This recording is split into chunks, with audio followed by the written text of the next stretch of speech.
Hi, everybody. Good evening. It is 6:30, so we're going to go ahead and get started with our first class in our Cooking with Plants series. We're really excited that you're here. You may have noticed when you joined that your camera is turned off and your microphone is muted. That is not because we don't want to see your beautiful faces or hear from you throughout the class. It's because we're recording tonight's class, and we'll be recording every class in this series. And we want to make sure we've got a clean recording so that you can go back and watch that, and other folks who aren't able to join us tonight can watch it. So if you do have a question that comes up during class today, there is a Q&A function that you'll see at the top of your screen. It has the letters Q and A right there. You can enter your questions there. If it's relevant to the class, please drop it in there. If it's a question that maybe requires a paragraph or so of answer, or it's a little bit more nuanced, our email address is on the screen in front of you. You can go ahead and email that question to us, and we'll either respond there, or if it warrants a further conversation, we might suggest you schedule an appointment with us. So again, your options for questions are email and then that Q&A function, and my colleague Emily will be monitoring that for us tonight.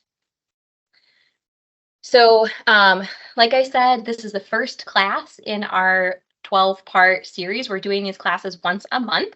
So tonight we're talking about stocking your kitchen and your pantry. We've got a great class for you. The rest of the classes you can see here listed on your screen. The goal of this series is really to help you build new skills and knowledge, provide some inspiration, and get you excited about adding some of these plant-based foods to your plates in your own home. And each class kind of builds on each other, but if you can't attend every class, or you can't watch every recording, and you're only able to pop in here and there, you're still going to get really great information. So don't feel like you have to commit to the entire series. And I just want to acknowledge that we might all be in different places with our knowledge around cooking and plant-based eating, and that's totally okay. This class is really for everybody, whether you're an experienced home chef or you're just starting to dip your toe in the water. You are welcome here, and there's something for you in this class series. So before we dive into the content, who are these people who are standing in front of you? I'm Kelly Wilson. I'm a registered dietitian and certified lifestyle medicine practitioner here at Trinity Health Ann Arbor. Lifestyle medicine, for those of you who might not be familiar with that term, is an evidence-based field of medicine that focuses on disease treatment, reversal, and prevention through 6 key pillars. And those pillars are whole food plant-based nutrition, which we cover in this class series, joyful movement, social connection, healthy stress management, avoiding risky substances, and sound sleep. All right. So if you want to learn more about those other pillars, that email address I flashed at the top of the class is a great place to go to get more information. I have a background in organic farming and a little bit of culinary genomics training, and that's just kind of the science and art of how food influences our genes. And then with me tonight is... My name is Will, and I'm really fortunate to be the farmer here at the farm at Trinity Health. And the farm has all kinds of great programs. I'm a farmer of plants, specifically vegetables, and that's what the farm does, is we want to get vegetables in people's hands. So you can come to the farm and join our Farm Share program, where you get a weekly supply of vegetables throughout the growing season. We have a farm stand here in the hospital on Wednesdays during the season. We do summer camps for youth. We host field trips. We do gardening classes. We could do a whole hour and a plus class just on what we do at the farm, but please visit our farm website. Just Google the farm at Trinity Health. We have a location here in Ann Arbor, but also up in Oakland and Pontiac, and you can learn about all the different programs and services that we can offer you there. Yeah. Thanks for being here. Will. Really excited. Glad to have you. So lifestyle medicine and the farm, we work closely on a lot of programs. And so we thought it would be fun to kick off this series by working together. Will also has a lot of culinary experience, so has got some great tips to share with us tonight. Love to eat. Yes. Who doesn't, right? Who doesn't? One more thing about why I'm really excited about this class series is the goal here is to make this approachable for you. So anybody can cook. I'm a firm believer in that. And if you're doubting yourself, I hope that I can convince you by the end of this class series, maybe by the end of tonight, that you too can be a home cook. And you don't have to have fancy tools or really expensive ingredients to make good, tasty food. And I also believe that healthy food can taste good. I don't like eating things that don't taste good. So all the recipes that we go through in class tonight are going to be good for you and also tasty. Okay. This is where we are going today. We're going to talk a little bit about what does that whole food plant-based way of eating look like, and why are we focusing on that during this class series. We're going to talk through some kitchen equipment, tools. Will's got some great tips for us on some of those. And then we're going to walk through the basics of a whole food pantry. So what sort of things do you want to have on hand at the ready to help you make those quick, easy, fast recipes that we're going to be working on throughout this class series. And then we'll go through 2 quick recipes that you can make if your pantry is well stocked. Now, I want to share, and I'll do this in every class, a reminder that the information that we're presenting to you is general information. It's not disease specific. So if you have a specific health condition that you're trying to manage with changes in your nutrition or your lifestyle, and you have not spoken with your physician or a registered dietitian, we highly recommend that you do that before making changes, just to make sure that you've got the right information for your specific condition. Now, with that being said, what we cover, general plant-based eating, most people can benefit from that. But again, if you haven't already spoken to a dietitian or a physician, we recommend starting there to make sure we're all on the same page. All right, so what does this whole food plant-forward way of eating look like?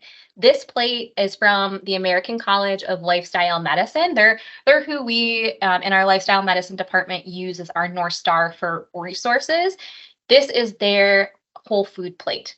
Now, I know all the images on here are of raw foods, and you do not have to eat a raw food diet. That is not what we're advocating for. I like cooked food, and cooking our food can actually help enhance our absorption of certain nutrients. So eating a mix of cooked and raw food is great. What I am advocating for is all these beautiful colors. You see how colorful that plate is. Eating a wide variety of colors is really important for us, and eating food in the form as close to as possible of how it's grown, like at the farm. So all the beautiful produce that Will is producing, and whole grains, raw beans, seeds, those types of things. And if you're picking up a package, when you're looking at the ingredients list, whole food would be the foods that has an ingredients list that you can pronounce. It's recognizable. They aren't super long words or like with colors or dyes or added things like that in it.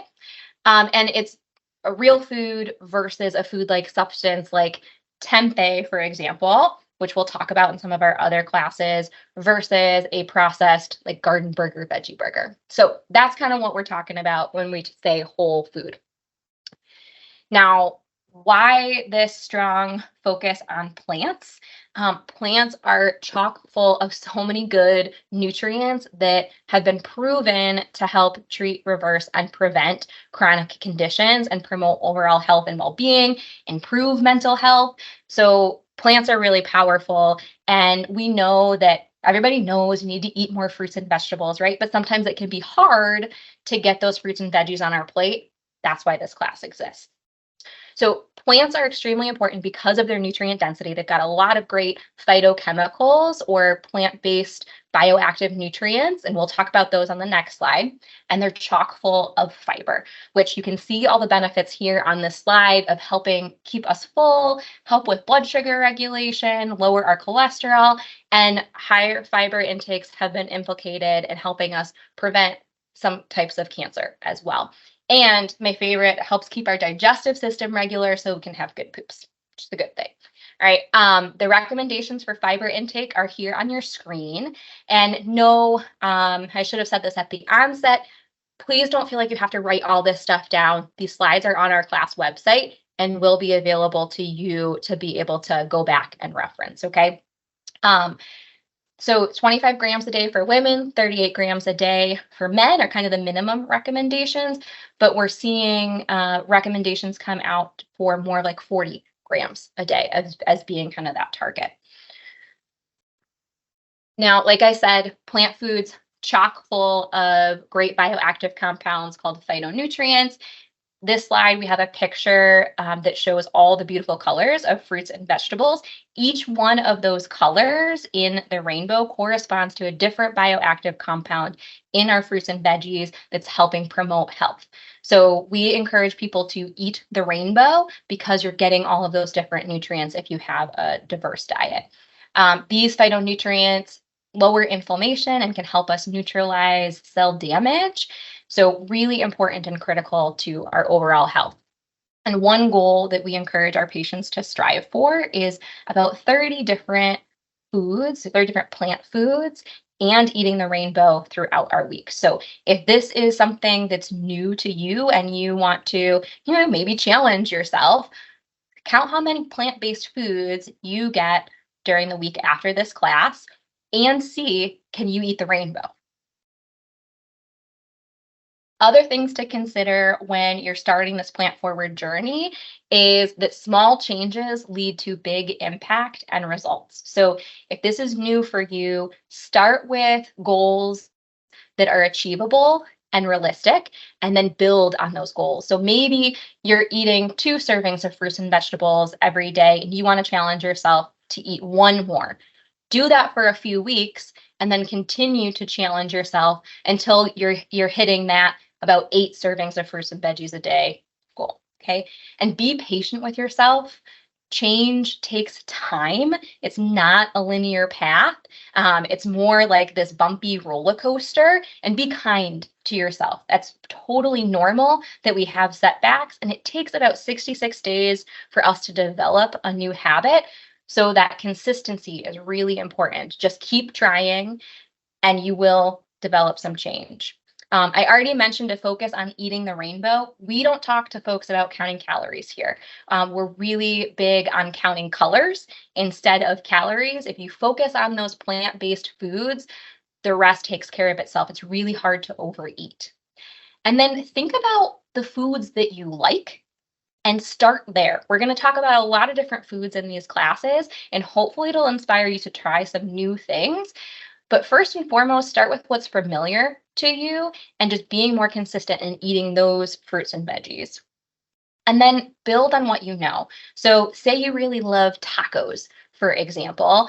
Can you swap some of the meat for beans? Can you add some shredded radish or shredded carrot on top of those tacos to up the plant power?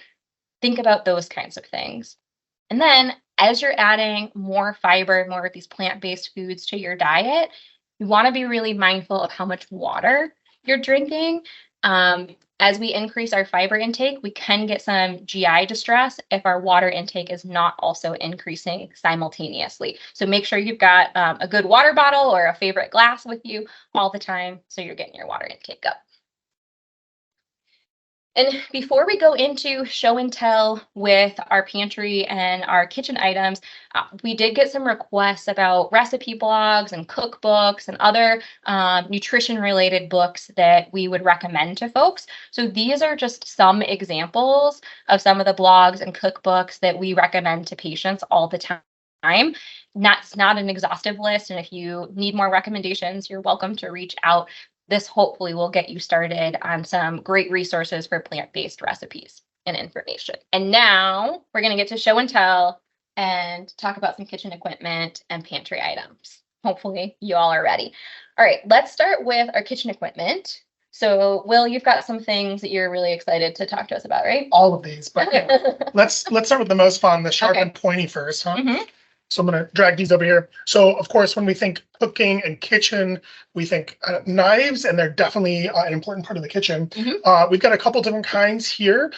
This is what we would call a traditional chef's knife. This is like a Western style, and these are great in the kitchen. You'll also hear about these. These are a santoku, which is more of a Japanese or a Eastern style, and they both are great, and they have little differences, but they're going to do the job. Mhm. I think one thing we want to highlight really quickly is how to hold a knife. Yeah. In your journey to eat more plants, you're going to be chopping and using a knife more. And so when you're using a knife, you want to grip it, actually pinching the blade like this. And this is going to reduce wrist fatigue because when I use the knife like this, I'm naturally at the angle already that I'm going to be chopping at, which can be hard to see, which is like this. If you hold the knife like this, you're holding at more of an angle relative to the surface, and you're gonna get a tired wrist. Mhm. So especially as you start working through things like winter squashes, it's gonna tire you out. So doesn't really matter which of these two you use them like that. That'll help you out. And then if you can keep them sharp, maybe invest in a knife sharpener. That's gonna help a lot too. Another kind of knife that we're gonna use a lot in the kitchen for that kind of small detailed work when I'm maybe coring things out or I'm taking the stem out of a tomato. This is a paring knife. These are super handy. And then the last kind of knife that we don't have that you might consider is a serrated knife for cutting through breads. I like them for tomatoes too. Sometimes these guys don't do so well with tomatoes. So you don't need a lot of knives. They don't need to be $100+ knives. I have one from Gordon Food Service that cost me $7 and I've used it for a decade and it's still great. Yeah. Just keep it sharp. Just keep it sharp. Yep. Sharp knives save lives.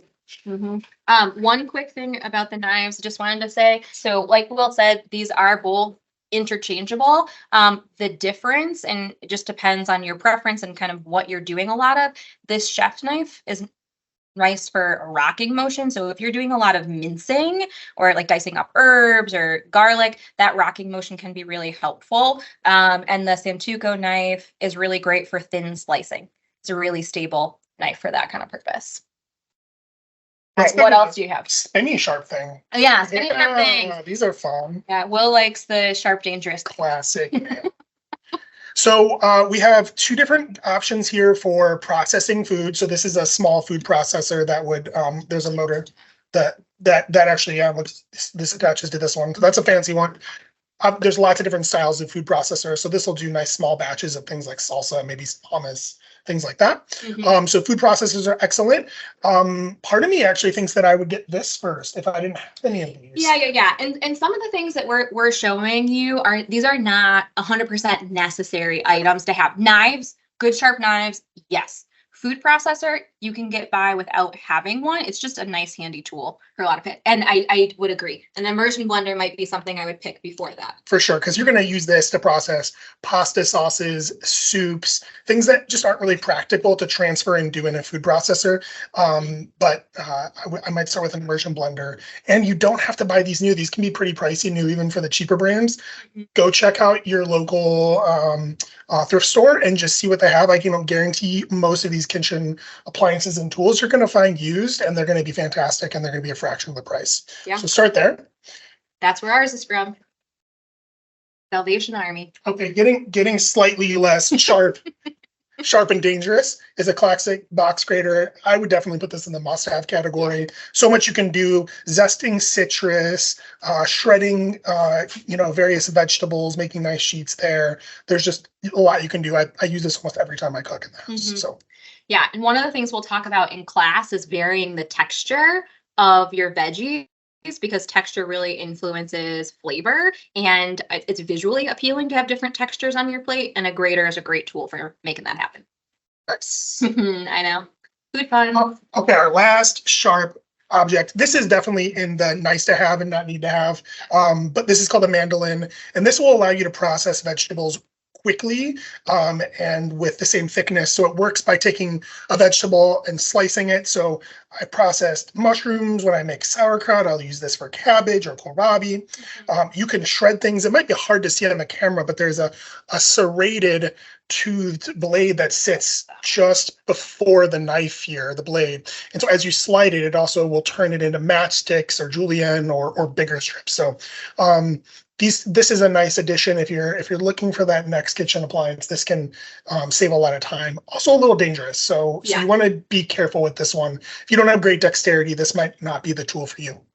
And most of them do come with, that's a Ben Reiner, and it does come with a little guard. So that's one way you can enhance the safety. And it was only about $25, so it's not a huge investment. This is a fun one. I think a lot of people see this and they wonder what this is. I know it took me years to figure out what this was for. And it's a little steamer basket. It goes inside and it's adjustable to many different pot sizes, which is really nice. And all this does is it keeps the food that we're steaming up out of the water so that we're not now boiling the food, we're steaming it. And most of the time when we're steaming food, we're doing it pretty quick. 2, 3, 4 minutes, maybe a little bit longer if it's something dense like a sweet potato or something like that. But we're going fast and you just need a little bit of water, just enough so that we're not going to burn the pan. But that's what that is steaming baskets. And steaming is one of the best ways to retain the nutrients in our food, especially if it's not like in the water being boiled. So we'll talk a lot about steaming in some of our other classes. What else do we have? Whole basket of goodies here. Yeah. Let's do some must-haves, I would say, right? Yeah. Classic vegetable peeler. Go. You were going to say something? Well, I think maybe a lot of folks are familiar with peeling vegetables with this side. This is a really nice scoop here that you can use. Let's say in apples that have bad spots, or potatoes if you're getting rid of the eyes and you're a perfectionist. That's what that little scoop is for on the side. And so most people might be familiar with the long kind of stick grater or peelers. I really like these Y vegetable peelers. I think they're sturdier. This is an OXO one, so it's really got a good grip around the edge. This is my preferred peeler of choice, but you might like the stick ones better. That's totally fine. All right, what else do we have? And just some tongs. These are the heat resistant silicones, so you can use these up to I think 350 degrees is what they're commonly rated to. I personally will use the metal tips in my kitchen, but then you shouldn't use those on a nonstick pan. So there's an advantage to this soft coating is that you can use it on a nonstick pan, but not on like a high heat, ripping hot kind of like a stir fry temperature. You want to be careful using these, and also these silicone spatulas, which are indispensable. Definitely really, really helpful for getting everything out of the pan. So having a few of these of different sizes, a little one, a big one. Yes. And again, these will not scratch your pan. So that's kind of why we have them in the kitchen. Wooden spoons are also a great tool to have as well. What else? Colander. So most people might be familiar with this, but it's a funny word. So just wanted to point it out. This is what we use for draining and rinsing off beans, for pasta, all sorts of things like that. And then what is next? I actually don't have one of these. Oh, you don't? So this is a salad spinner, or then this is a smaller size. You could use it for herbs too. This is not a must-have thing, but it does if you are going to eat a lot of greens that you need to wash, like say you're getting them from a local farm and you might want to rinse them off. This is a really handy tool to make that happen. It's basically just like a washing machine for your greens. You dump them in here, you like rinse them under your sink, throw it back in here, and this is a little plunger that spins that basket. That's satisfying. And that is very satisfying. And then it's got a handy little button here that stops it. And all the water goes into this bowl and your greens stay in this bowl. And we want to get water off of our greens and herbs after we wash them, because if we have any sort of dressing, fat and water don't mix. And so we want to get as much of that water off so that any dressing or flavor that we add kind of still sticks to those greens. So this could be a really handy tool if you're going to do a lot of greens or herbs. So salad spinner. I do have the one the size of your dryer at work. So yes, I guess you guys use it at work. Here's some fun little hand tools here. Potato masher. So this is kind of straddles the line between need to have and want to have. But if you're mashing a lot of spuds or rutabagas or fun things, that would be nice. We use it for beans a lot. So if you want to make some refried beans, one of the recipes we're going to do in class is a taco with beans. We'll use it in that recipe. So really versatile tool. And then this right here is a scoop. There are different sizes of these metal scoops. This is a 3/4 ounce. So it's about the size for making cookies. We've got another one that we will use. It's about 1/4 cup for muffins. So this, if you're doing a lot of baking, it makes it really easy to portion out and get really even consistent products. So this is not a must-have thing, but again, if you're interested in baking, this is a really nice to have thing. All right, did we get I everything? think we covered Oh, one more the kind of dressing, nice to have. that's a very fun thing. For me, it's like a must have because I Mhm. love to make my own lime water at home. So Yeah. a citrus squeezer is really, really nice to have and definitely saves your wrists if you're doing if you're ever squeezing fresh juices, which can be kind of pricey to do, but Mhm. these are really nice. And you just put a half of a lime or lemon in there and squeeze it down. It's like a garlic press if you've ever seen one of those. Yeah. And I use this at least several times a week when we cook a lot of greens at our house. And I love to finish my greens with a little bit of lemon juice. That acid kind of helps counteract some of the bitterness. And this is a really great tool. I just squeeze this over and it makes it really simple. So highly recommend getting one of those citrus juicers. All right, now I think we covered it all, right? Okay. So now that your kitchen equipment is covered, we're going to talk about pantry. And I guess before we do that, I should have said on the class website, which you received the link to in the very first email, and I will send out the link again, so don't worry. All of these ingredients and all of the equipment that we've talked about, plus more, is listed there. So if you're worried about writing everything down, don't be. We've got a list for you on that website. Okay. And it's more comprehensive than what we're covering tonight. So, all right, let's talk about what foods we want to have on hand in our whole food pantry that's going to help when we're in a pinch and we've got 5 minutes to pull dinner together, or it's just going to help make eating these foods easier for us. So let's start down here. Some really great options to have on hand. I love having these boxed milks. So there's all sorts of different types of non-dairy milks. Depending on what your preferences are for taste or nutrition, soy milk is going to have a little bit more protein. Oat milk is going to be creamier if you're looking for that kind of mouthfeel and texture. Just look for unsweetened options. And again, short ingredients list. Okay. But this is really great to have on hand for baking, for kind of thickening or adding creaminess to soups. We use it in our baked oatmeal recipe for making chia seed pudding, all sorts of things in this class. Put that over here. What else? Great. So one of the recipes we're gonna do tonight is a pasta. Whole grain or bean-based pastas are a great thing to have in your pantry for nutrient-dense fast meals. So this is a chickpea pasta or red lentil pasta. There are soybean pastas out there. There's a pasta almost from every bean, it seems now. So I would look for those. Those are going to be higher fiber than your grain-based pastas because beans are one of the best sources of fiber in our diet. But if you're going to go grain-based, opt for a whole wheat or a whole grain pasta. There's also even brown rice pastas out there that if you've got picky eaters or you're new to this whole grain way of eating would be a really great starting point because, I've prepared it for a lot of picky eaters and most people can't tell that it's a whole grain. So highly recommend. The brand is Tinkiata and I think there's a couple others out there too. The thing to think about on the whole wheat pastas take a little bit longer to cook. Good point. 50-60%. Yeah. And I find it's really easy to overcook things like the bonza pasta. So just Mhm. as you're using these newer ingredients to you're just going to want to pay a little more attention and it's going to be a learning process. You might make some mistakes and over or undercook some stuff and that's okay. It's still going to be edible, and you're going to figure it out and learn as you go.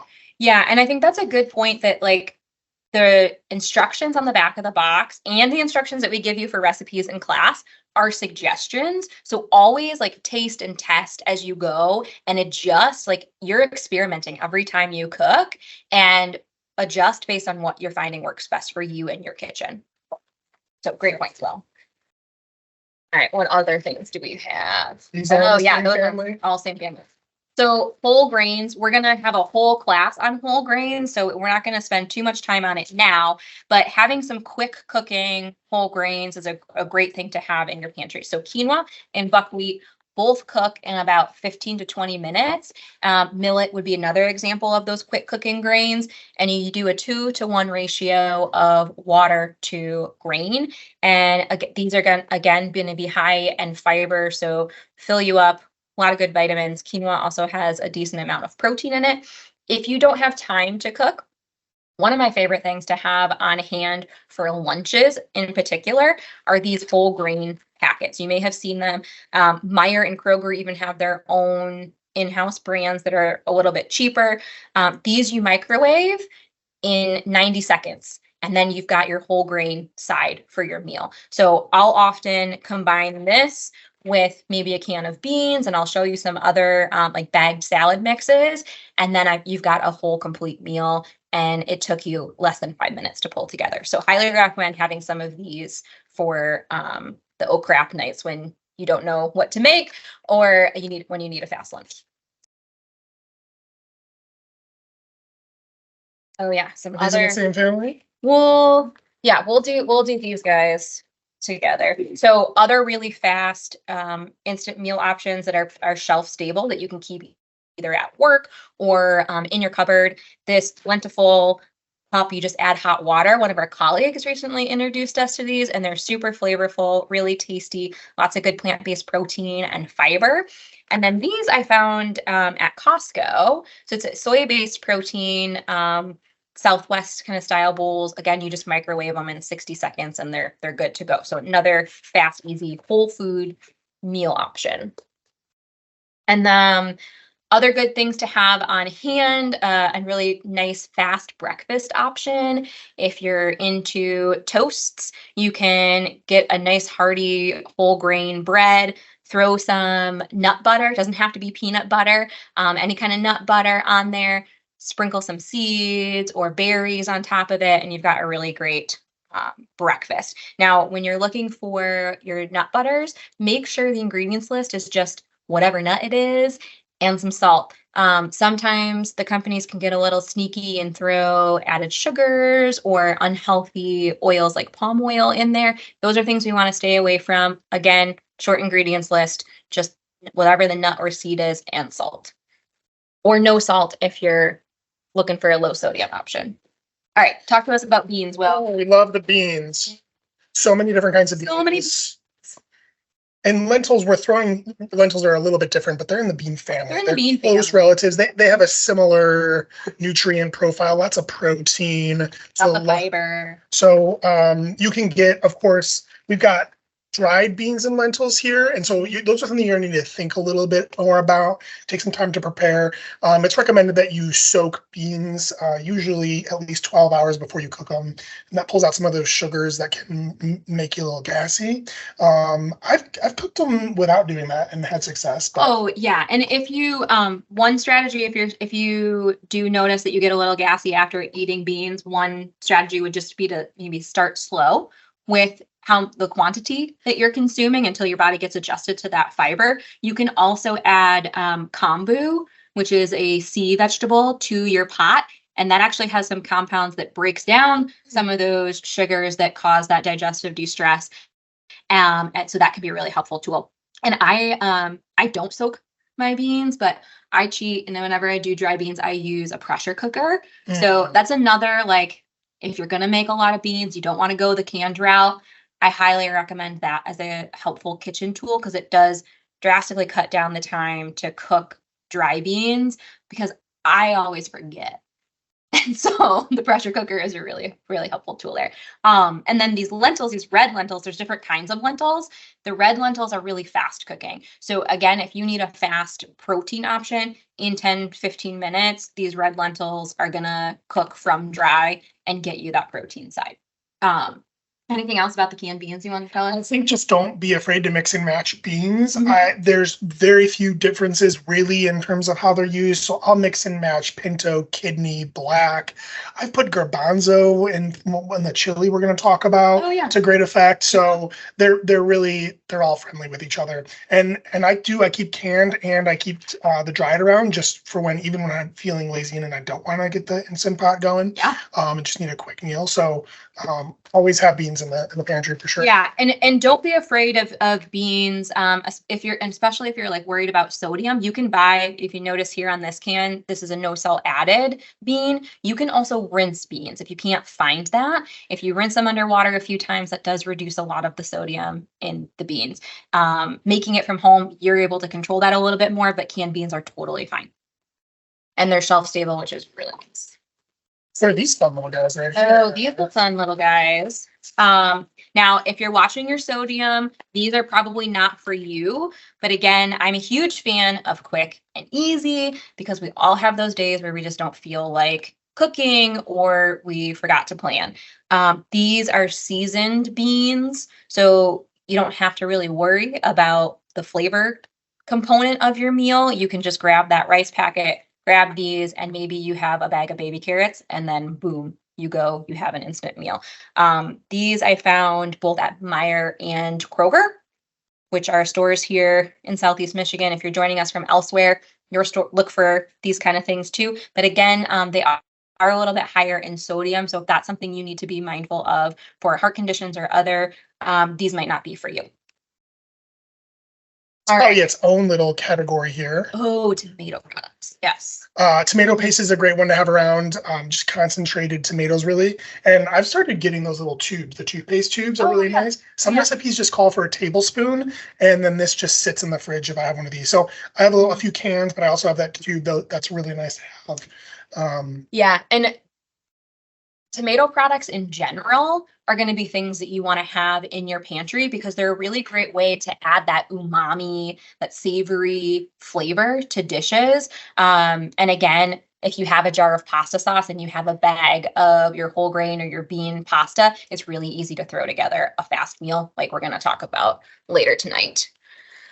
What else we have? Some fun fruits. So yeah, definitely canned fruits are really nice to have. There's all kinds of options. I think, like you've mentioned a couple times, you want to watch out for the sugar probably on these. They tend to pack these things with sugar. Yeah, so I wanted to show you all these ones. So typically when we're talking about fruits and veggies, fresh and frozen is kind of where we would go first, but canned can be totally fine if it's more within your budget.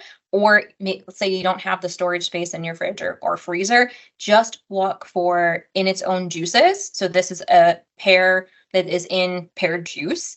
And then this has no sugar added. Now you have to be careful when you see this no sugar added on the label. Sometimes they'll add artificial sweeteners instead of added sugar. So just look on that ingredients list, and we'll talk about label reading in some other classes, but just look on that ingredients list back here and make sure that the ingredients are just the juice and the fruit and no words that you're unfamiliar with and can't pronounce. Okay, but these can be a great option. Similarly, we've got some canned greens. People might squinch up their nose a little bit, but I have been loving getting my Popeye on and eating, again, fast, easy. You forgot to stock up on groceries and you need a veggie to throw with your rice and beans. These canned greens, these are no salt added, so that you can add your own spices and flavors to them, can be really helpful in a pinch. So don't be afraid of those. Something else I'm obsessed with, pumpkin, canned pumpkin. It's one. What do you do with yours? Obviously pies, people know about. Oh yeah, people, but yes, I'm talking about, we're going to do some recipes in this class for energy bites. And we've got a really great recipe that incorporates pumpkin with some peanuts and chocolate for a really great energy bite. Love it that way. Love it in my morning oatmeal. A little bit of cinnamon, some pumpkin seeds or sunflower seeds for a great fiber punch. So this can be a really handy tool to have. It's also great in baking for adding some moisture if you want to cut down on some of the fat content. So versatile all around. Now, you wanted to talk to us about vinegars, right? I do love vinegar. Yeah. They're a really crucial ingredient in the kitchen. Tell us about vinegar. So of course, there's so many different kinds of vinegar. What do we have here? We've got, this is a white balsamic. We've got a plum, of course, apple cider, and white wine. So something like all of these can be used in dressing. So that's number one. If you're making salads, this gives you, just having 2 or 3 of these gives you a lot of flexibility on the kinds of dressings you can do. And so for instance, like in my kitchen at home, I'm going to have for sure white wine, definitely an apple cider and a red wine vinegar, and just the options there are endless. And also I would say rice wine vinegar, because then that opens up a lot of kind of Asian food routes and making nice sauces for your stir fries and things like that. But I find the reason I think vinegar is so important beyond dressings is if you've ever cooked something and you're trying to season it and you've added some salt and you just can't, you're like, it's missing something. You're missing acidity almost every time. And you just need probably a couple dashes of vinegar, or in certain cuisines and certain dishes, maybe some citrus. And so when I figured that out, that really unlocked cooking for me in a whole new way.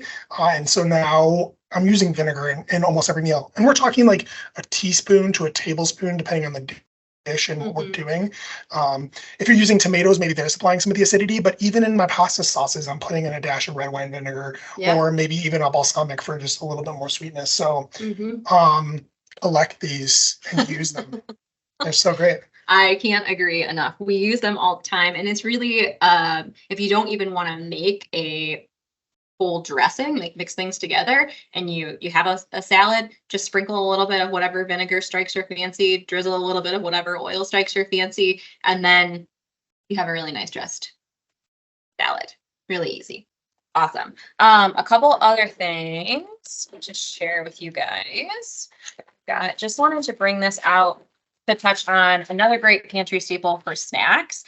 These are pumpkin seeds, but I'm not talking just about pumpkin seeds. Any like raw nuts or seeds can be a good way to add a little bit of protein and healthy fat into your meal. Again, if you're going to do a salad or a bowl, adds really nice crunch and texture. So these are fun to have on hand. Just if you're going to buy them raw, unsalted, and then you'd want to store them in your fridge, because they are dense in fat, and that fat can go rancid pretty quickly. So just store them in your fridge to protect that. Things for flavor. So we don't have any spices and herbs to show you images of, but some of my favorite, I love ginger, turmeric. I'm really big into paprika, especially smoked paprika right now for nice savory flavors. We're going to use some garlic and oregano. What are some of your top herbs? Cumin for sure. Gotta have cumin. Some of those Mediterranean like spices, rosemary, thyme. You mentioned oregano, so those are really useful. Onion powder and garlic powder. I love using fresh garlic, but sometimes garlic powder is just way easier. It's way easier. Yeah, for sure. And again, on the class website, we have a whole list of different herbs and spices in that pantry list. So you can reference that for some basic herbs and spices you might want to have on hand. A couple other flavor things, just wanted to show you real quick. Mustard. So great for when you're making those salad dressings that Will was talking about. Adding in a little dash of mustard can really heighten the flavor. And then this is nutritional yeast. So for those of you who aren't familiar with it, it can add a cheesy Parmesan-y kind of flavor to dishes. So we're going to do a pasta real quick here. And this is a really nice topping for those kinds of dishes. I also really love it on popcorn. Yeah. Yeah. So this ume plum vinegar, my favorite popcorn combo right now. You're going to pop your own popcorn at home, do a little dash of your ume plum vinegar on top, throw in some nutritional yeast, and then you've got a little bit of salty, a little bit of vinegary, a little bit of cheesy. Yeah. It's on the will pile. Yeah. I might have to arm wrestle you for that back. Okay, I think we've gone through everything. So hopefully that gave you guys a really good foundation for how to stock your pantry, and you're already thinking of your grocery list and how you maybe want to make over your pantry at home.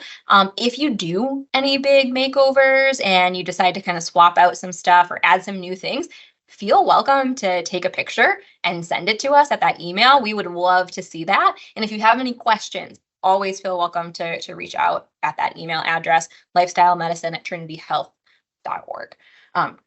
We're going to cook now. We're going to cook. Awesome. Okay. Our very first recipe, we are going to do, hopefully everybody can see that. Right? Okay, great. You can see that now. Perfect. We're going to do an almost instant chili. So we've got a can each of, let's see, you can see that there, pinto beans, black beans, which are underneath here, and our red kidney beans. These are the same ones that we showed you, the no salt added ones. They've been rinsed and drained already. We're going to put those in here. And again, you don't need to be picky. If you're following a recipe online, you can use any kind of bean. Like I said, you can use garbanzo beans. You could put lentils instead. Yep. It's going to be great. Yep. It's really versatile. So whatever beans you've got on hand. We've got a 15-ounce jar of diced tomatoes that are going in here. And then we've got a jar of salsa from Kroger. Nice. Yes. And we are going to throw in a bag of frozen kale.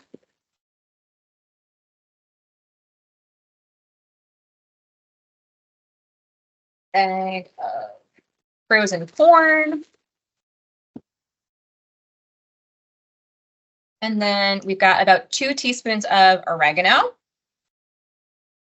I think this is a secret ingredient that a lot of folks leave out of chilies or even like Mexican cooking in general. We don't tend to put enough oregano in. So highly recommend oregano.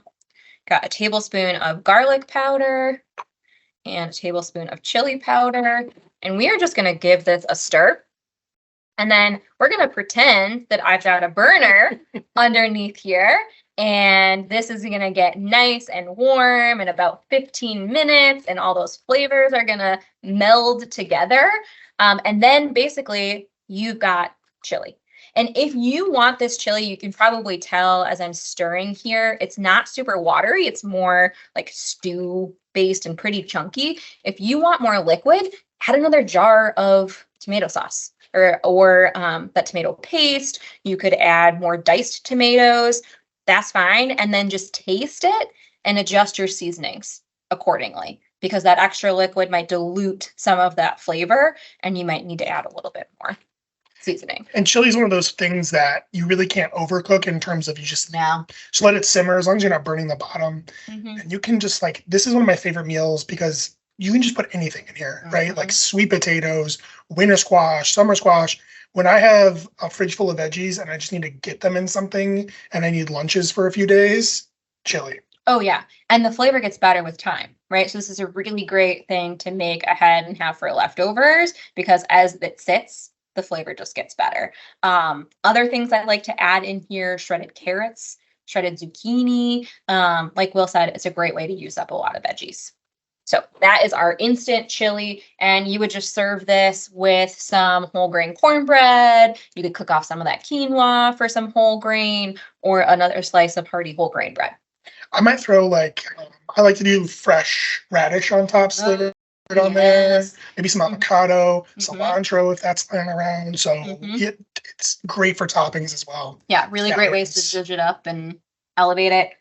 You can squeeze a little bit of lime juice on there if you're feeling fancy too.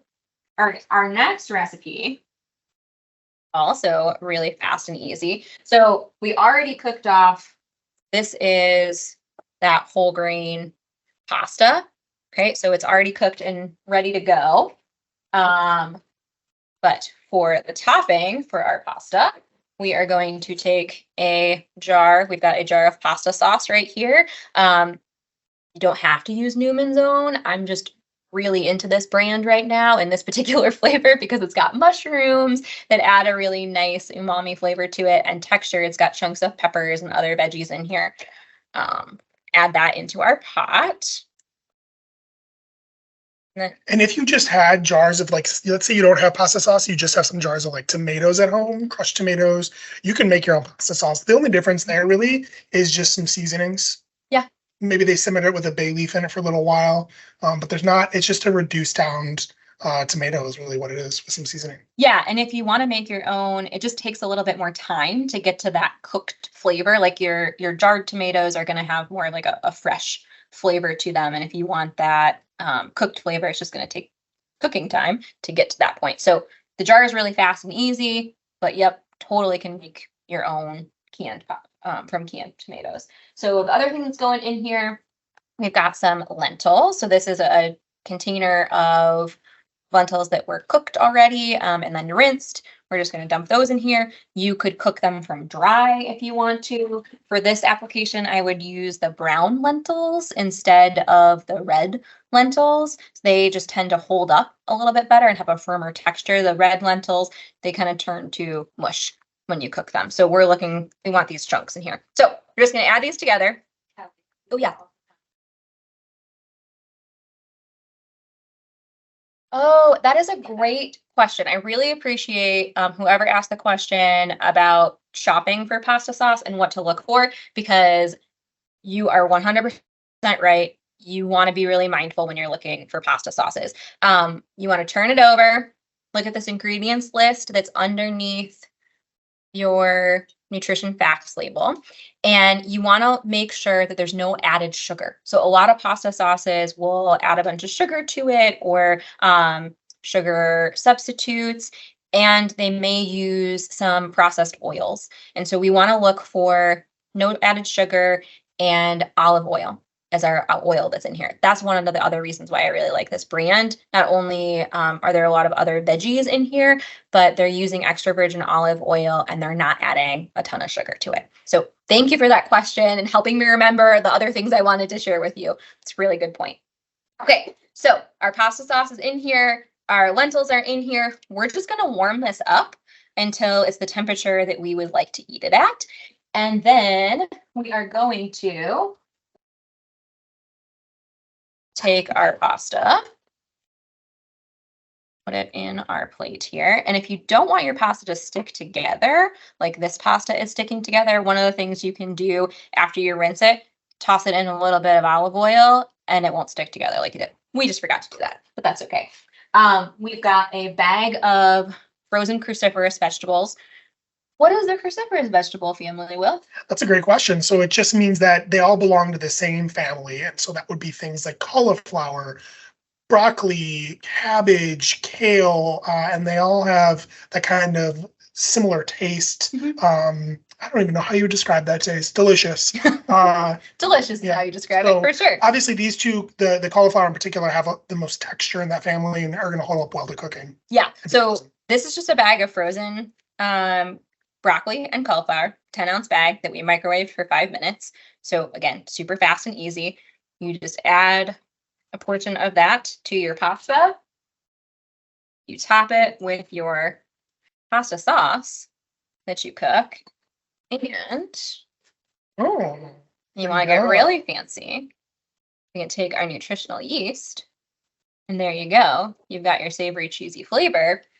And if it's the season for it, you can maybe sprinkle some basil on top of here. And then you've got a fancy meal that took, as long as it takes to cook the pasta, basically, on the table. So really fast, really easy. And again, both of these meals are things that you can pull together really quickly if your pantry is well stocked and you've got all of these things on hand.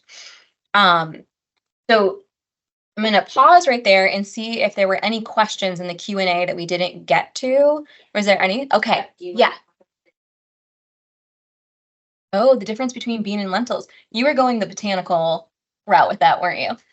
Definitely. They're really similar, but in terms of botanical, I mean, like Kelly mentioned, the lentils, there's different types, so you have to be careful how you're cooking them, and the cooking times on them.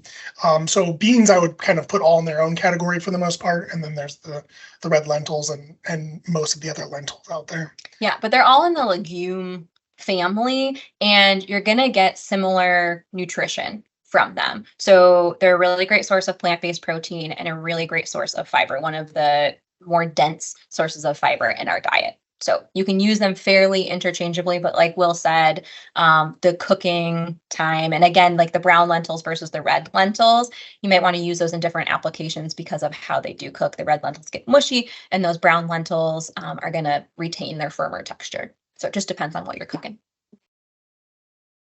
Yeah, and that's a really good point. I don't know if you heard that, but lentils you do not have to soak if that's something that you're concerned about. Beans are dry beans, like Will said, you may want to do that to reduce cooking time and some of those gas forming compounds.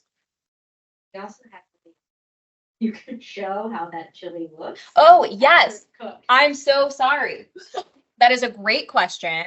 Let us plate up our chili that we're gonna pretend it's cooked. Well, look, I think their second comment was, I've never made a chili without meats. They were wondering Oh. it's done. For sure. So this is basically what it's gonna look like done. It's just gonna be steaming. And we'll pretend that you're seeing steam rise off of this. But this is our beautiful, yep. You see it now? Okay, there you go. This is our beautiful bean-based chili. Chock full of lots of veggies and really good flavor. I mean, and the nice part is if you're not using meat, this is already, we could eat this right now. I Yep. wouldn't enjoy it very much. Yeah. But, you know, it's really just, the heat is really just to warm it up and then to bring the various flavors together, the seasonings that we put in there, let them kind of saturate into some of the foods. So it's really ready when you think it's ready in terms of the texture, how much water is in it, and the temperature of it. So, Right. There's no food safety issues here. Do that. What other questions do we have, Emily? Do you use? Oh, that's a great question. those I'll are go to you. distinct You're very- spices for sure. I love that point. So the Mediterranean oregano works fine in chili. If you have Mexican oregano, definitely that would be a more traditional flavor profile. But they have somewhat similar flavors when they get into a dish. Although my Mexican great grandmother is not staring kindly upon me right now. For making that Yeah, happen. yeah, but I use whatever you have, and if you have Mexican oregano, that's great. Don't feel like you have to go out of your way for things like that. I think when you start cooking and you start looking at a lot of these recipes online and in cookbooks, you'll start seeing more and more obscure spices depending on your cuisine. Don't feel like you have to accrue all these things. Sometimes I skip things. If it's a half a teaspoon of something, it's often not very important, or there's a reasonable substitute, and I can get pretty close. Yeah, I love that point.